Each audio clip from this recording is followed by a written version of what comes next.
Today, Wild Indiana cameras traveled to Battleground, Indiana to visit Wolf Park. Wolf Park has been a Northern Indiana institution for 46 years, focusing on conservation, education, and research. It's also a great place for visitors to learn about wolves. We caught up with Dana Drinzik, manager of Wolf Park, and she answered a few questions.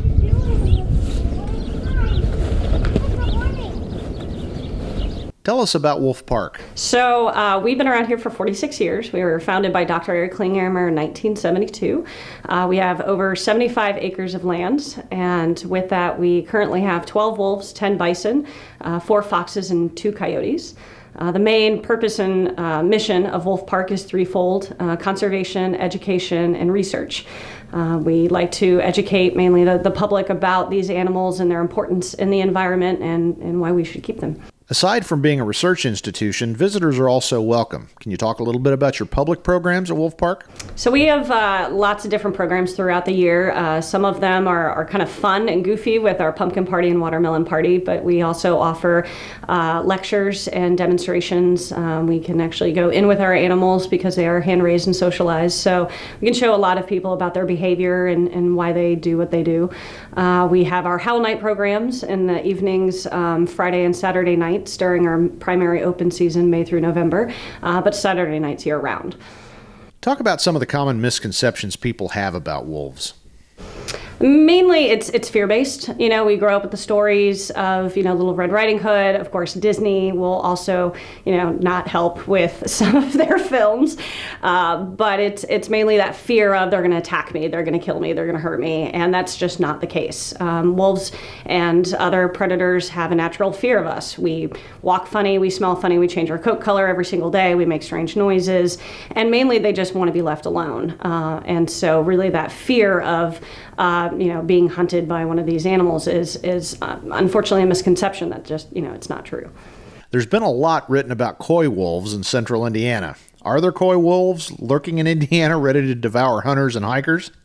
So in order to have coy wolves, you have to have wolves. And we have not had wolves here in Indiana since 1901. We had a couple of dispersers that have come through, but they don't last generally very long. They typically get hit by cars or shot by hunters.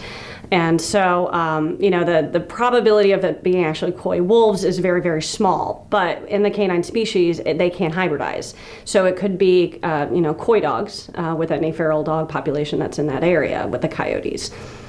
People move into subdivisions that were fields the year before, and then they discover coyotes are in their backyard. Talk about how people can live with coyotes. Sure.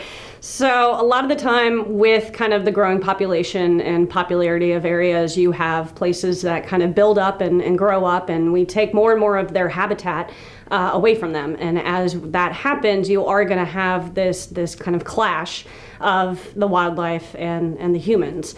Really with that, it's mainly just understanding the animal and having the respect for that animal.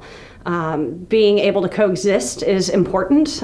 Being able to not allow the animal to want to stay in that area. So not leaving food outside for cats or dogs, bringing your animals indoors, especially small dogs, cats, things like that, making sure that you have them with you.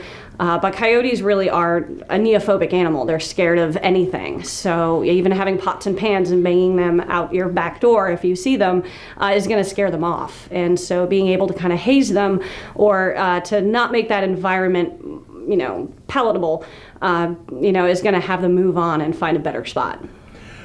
You've worked here a long time. Talk about what brings you to work every day. So for me, obviously, growing up, with the love of animals in general, but mainly, we work with our animals here. So I get to see them every single day.